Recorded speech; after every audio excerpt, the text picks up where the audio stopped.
Hello, friends. Mike Fina here with the Union Labor Advisory Network. Tune in as we have an incredible guest, Jeanette Tavares, recording secretary for Teamsters Local 237 here in New York. Jeanette's journey is a testament to the power of stepping up, getting involved, and making a real impact in your union. If you've ever wondered how to take that next step, how to go from being a union member to a leader, this episode is for you. Jeanette shares her inspiring path from being a dedicated member to earning a seat at the table. Look forward to catching up with you soon. Hello, friends, and welcome to the Union Labor Advisory Network. I'm Mike Fina. Today, I'm extremely proud and privileged to be with Jeanette Tavares, Teamsters Local 237 in New York, recording secretary, with us today to learn a little bit more about her background, history, and experience. I've known Jeanette for pretty much most of my career in labor, and excited to have her here today to share her story, some inspiration to some of the women Teamsters as well. And again, Jeanette, I can't thank you enough for being here. You're welcome, Mike. Thank you for having me. I'm really looking forward to talking to you today. Yes. So, Jeanette, for the viewers, could you give the audience a little bit more about your background, how you got started in your career in the city, or just as your profession, and then what led to your world within the Teamsters? Sure. Well, I started out in school safety. I wanted to travel, and my father, who was at the time the secretary treasurer of Local 237, he was like, "Nope, you're going to work after graduating college." So I went over to school safety because I wanted to get involved in law enforcement. I worked in school safety for about 28 years. I became a sergeant, and in doing so, I got involved not only with school safety but with the union. I started the first Hispanic Society in school safety. I had over maybe 300 members, 300 to 400 members in my organization. I became a shop steward for Local 237. I became a grievance rep. And I was there for about 28 years. And then I saw how my father was working at Local 237 and how he was able to help members. And I love the fact of helping people. So I wanted to take that opportunity to come on to Local 237. One thing is that Greg has always been very instrumental in getting involved with my Hispanic Society. So we did a lot of work together. And in doing so, Greg saw that I was really interested in working in Local 237. I was always there for the rallies, giving them support. I was a member of Local 237 at the time. I was with school safety for about 28 years. And in 2013, Greg called me and he said, "Jeanette, it's time to come on." I said, "Whoa," I was so happy because it was very difficult for me to get on. The commissioner that I was working for with school safety, he didn't want to let me go. He said, "Nope, you're not going to go. You're going to retire from here." I said, "Well, you know what? We'll see what happens." So I told him that I was going to resign my position in 2 weeks. I was going on to another organization, but I didn't tell him who I was going with. And February 11th, on my birthday, I started at Local 237. And I've been with Local 237 since then. And it's been an awesome ride. It really has. Wow. Jeanette, how many members do you represent within the Teamsters for Local 237? I know it's a large one. I know it's a big group. It has to be like about 1,100 because I have a number of law enforcement agencies. Since my background is law enforcement, I have school safety, I have CUNY colleges, I have parking control specialists, the Department of Education, special officers, and I have the district guards. So it has to be like about 1,100 Within your group, not the whole, not Teamsters. within my group. Yeah, Yeah. because you have school safety. I have when I represent school safety, I have Manhattan, North, South, and I have Staten Island. And then in CUNY, I represent the colleges in Manhattan. There's about 14 of them, and I represent the colleges in Staten Island, and that's one college in Staten Island. Okay. Okay. Hmm. And then when you transferred in, I know we met, I guess, last summer at one of the conferences in Lake George. Hmm. Um, And another thing that you were talking about was your women's network. Some of the things that you've been organizing. Bonnie from 294 as well. We met you both, Right. and the emergence of a lot of women in organizations, leadership, Mhm. particular roles as well. Can you elaborate maybe a little bit on the women's network that you've created for 237 as well? Well, one thing I find so important is that within the Teamsters, women have to be noticed. Bonnie and I, we were lucky that we were picked to be part of the AFL-CIO Women's Committee. That's the first women's committee they've ever organized. So we're doing that up in Albany. Here in Local 237, I have my women's committee. It's called Moving On, and we have a number of women. Right now, we have probably like about 28 to 30 women coming from different backgrounds, not only labor.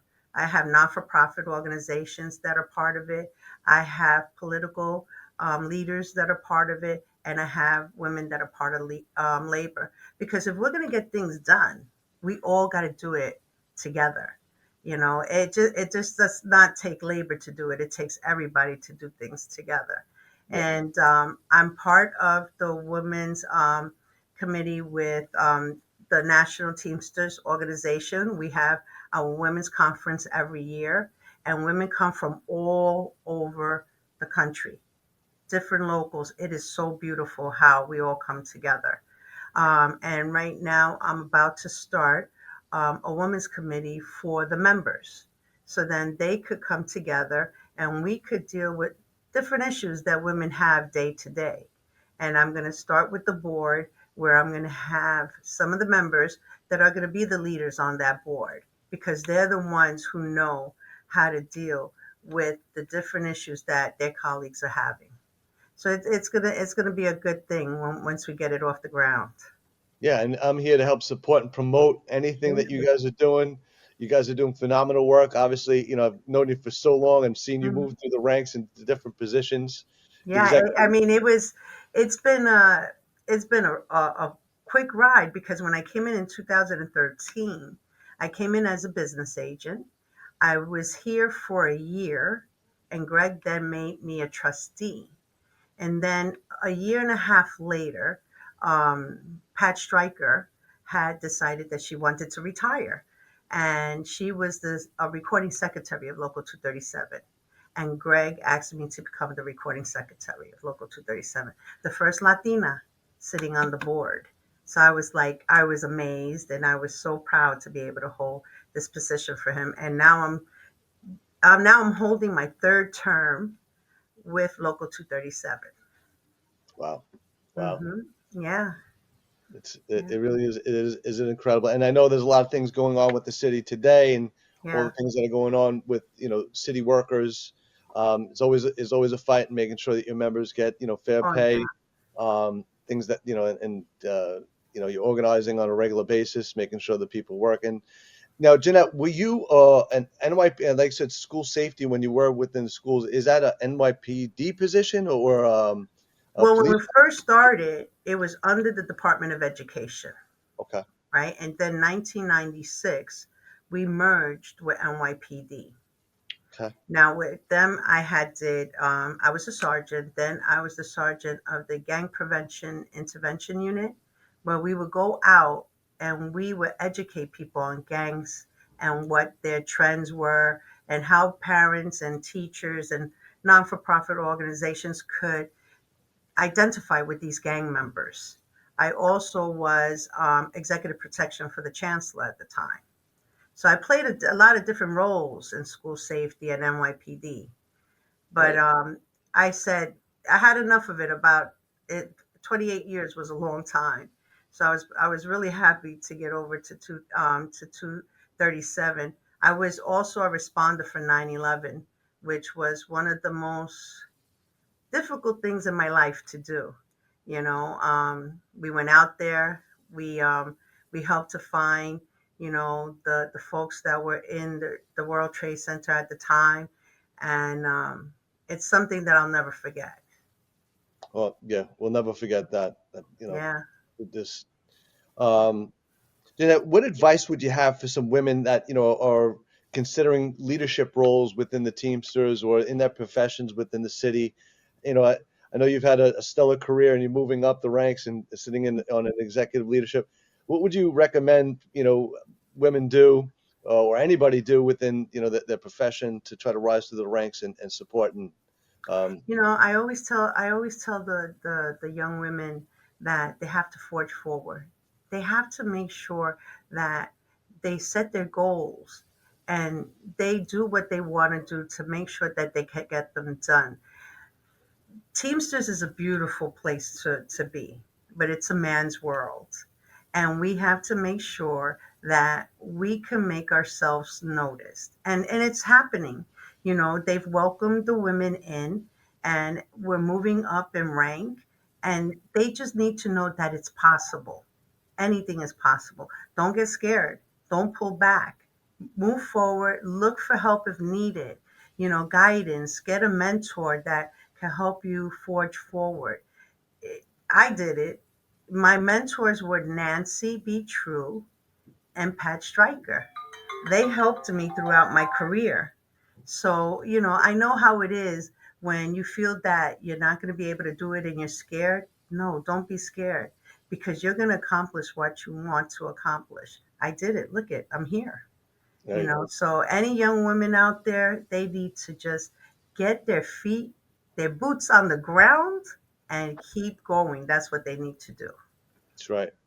And again, in your profession and all the knowledge that you have now that you're in this particular role, it's obviously you give back and just trying to educate everybody, Yes. finding those particular mentors that are going to rise you up or at least take you under their wing and show them this is how I was able to forge forward and Hmm. follow the steps of some people that inspire you. And for me, Exactly.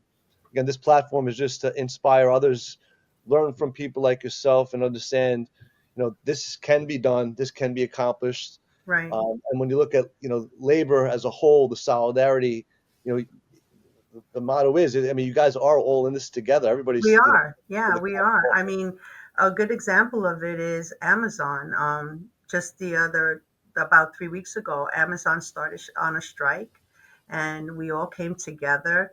And myself and some of my colleagues, we went out to Staten Island, and we went on the strikes line with them, and we were talking to their members, and we were letting them know what is the importance of being part of a union.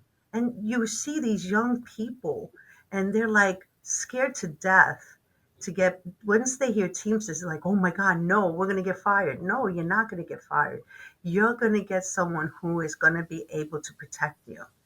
And they were listening. So it's all about unity. It's about helping each other. Without a doubt. And I think the educational piece of understanding what those values are within labor Exactly. organizations like yourself, Hmm. making sure that message is clear, that there's someone has your back, and again, the strength in numbers. And we talked about this earlier. It can't be a race to the bottom. People need to be able to survive and have a good living. And Exactly. within labor, you're negotiating the best possible healthcare programs for Hmm. those members. We talk about from cradle to the grave. I mean, you Yeah. start Yeah.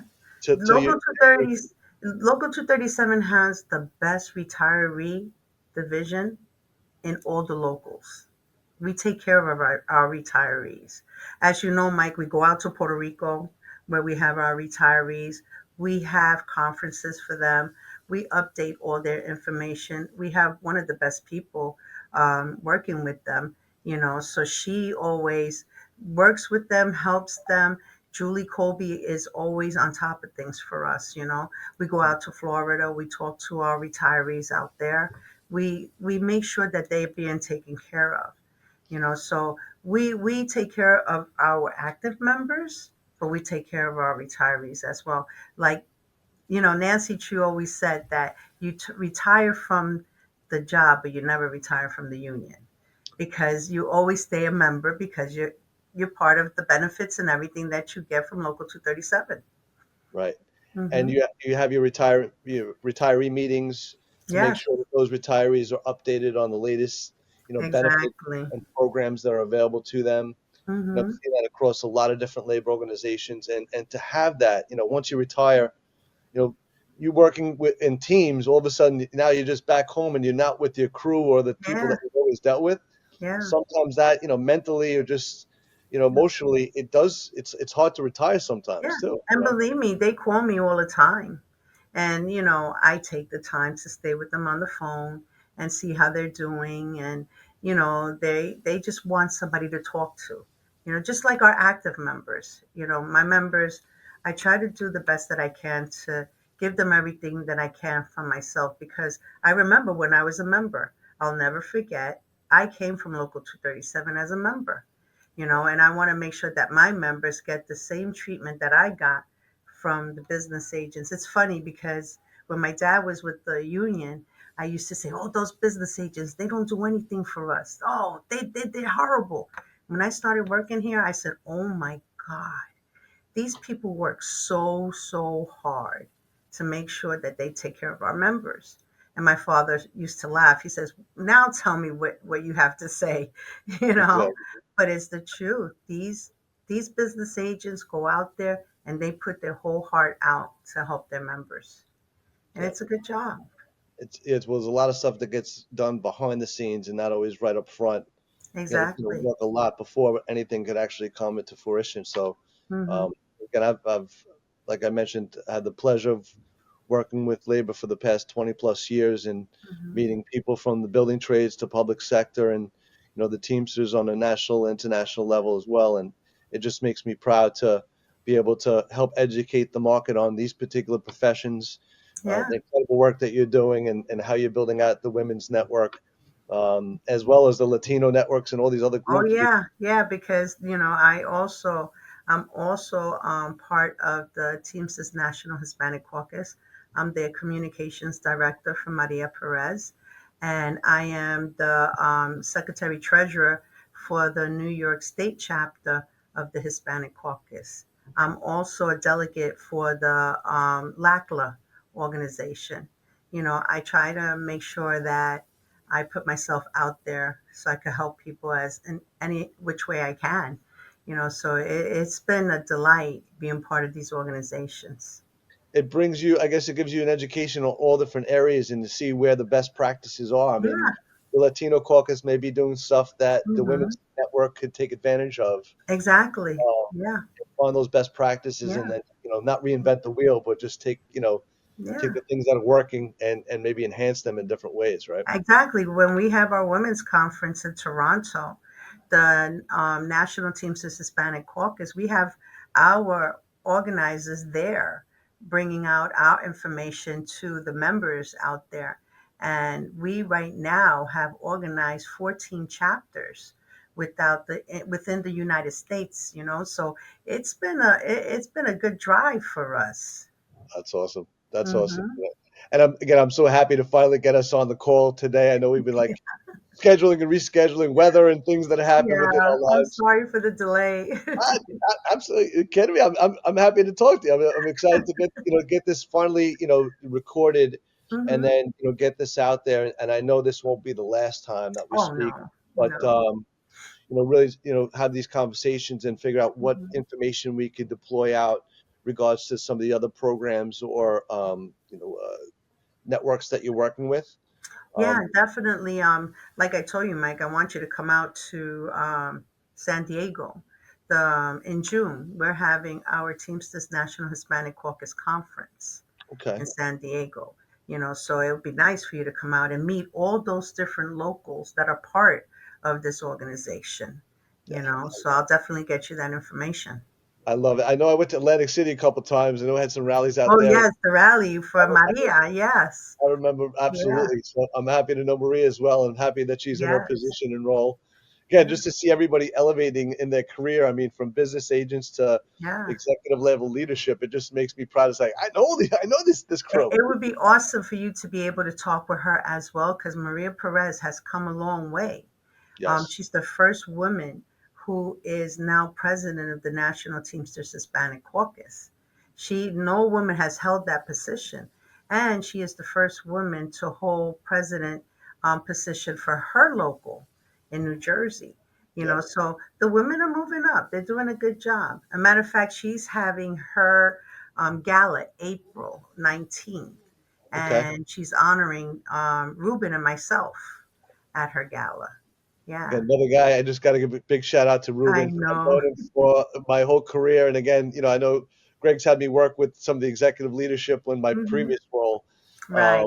But Ruben's been, a leader and a mentor to me, and always looked out to make sure that we're doing the best possible things for his members. And again, Yes. been Yes, proud to support definitely. you guys for so many years. And I'm Hmm. going to help you any which way I can. Just know that. So I'm Thank excited. you. Yeah. Yeah. So, Jeanette, any final remarks for anybody else? From an inspirational standpoint, if anybody's looking to join an organization like the Teamsters, how do they go about doing it? Or if there's anything that you'd like to leave with us? I always tell my members, they always tell me, Jeanette, how could I get to the point that you're at now? And I always tell them, for you to get to where I'm at right now, you have to be part of the process. You have to get involved. Become a shop steward, become a grievance rep, become a liaison. If the president calls on you to rally with us, to fight for the rights of our members, come out, work with us. Let them see you, be noticed, become part of the process, because that's the only way you're going to do it. They see that you are doing what they're doing out there, helping the members, even though you're just one of those members, there's an opportunity to become part of this board. I did it. Yeah, So I know they could do it too. that's great. Thank you. Mhm. Thank you so much, Jeanette. I mean, You're welcome. it's just great to hear because it is possible, and you're living proof of that. Yeah, And your passion and drive is unquestioned. Obviously, like you yourself and Bonnie, just trying to do more. And it's not easy for anybody to just do a little extra, but exactly. these are the things that allow you to stand out or just get that education from the field and then be able to, share that with everybody. I think the more Well, you when do, you have family that has your back, I mean, my husband, he's one of the most greatest people in my life. That's my soulmate. And my dad, he has been a great inspiration and a great labor leader. And he showed me how I could become one. What could you ask for more? it's You great. know? Yeah. Hmm. I'm just so proud to know you, Jeanette, and I'm thankful for the Thank time. you. Same here, Mike. Um, we'll get this out to the masses. We'll get some information. And Jeff, Okay. please send us over those particular events. The event that's happening Okay. in New Jersey. We'll put that on our calendar of events. Okay. And those are, if they're fundraisers, that's the information we want to put out on the calendar because a lot of the events, as you know, um, coming into the spring, they're either golf Mhm. events or dinner events, but Yeah. they're all Yeah. for a cause, and they're all to help support members, scholarships, Hmm. the cause as a whole. And for me, if I could help inspire another couple people to pay or you know, Hmm. buy some tickets or sponsor, then I'm just happy to do that. I'll send you all the information. Awesome, awesome. All right. Content is king. We want to make sure we share this information with the world, so make sure we Okay. get that out. Thank you. Thank you very much for everything, You're and welcome. we'll be talking soon. All Thank you. right. Take care. Bye bye. Bye. I'd like to thank all our sponsors for helping to build and promote the ULA Network. It is because of you that we're able to support, educate, and promote informative content relevant to labor. Please subscribe, like, and share our channel and media. I'd like to thank you all for your support.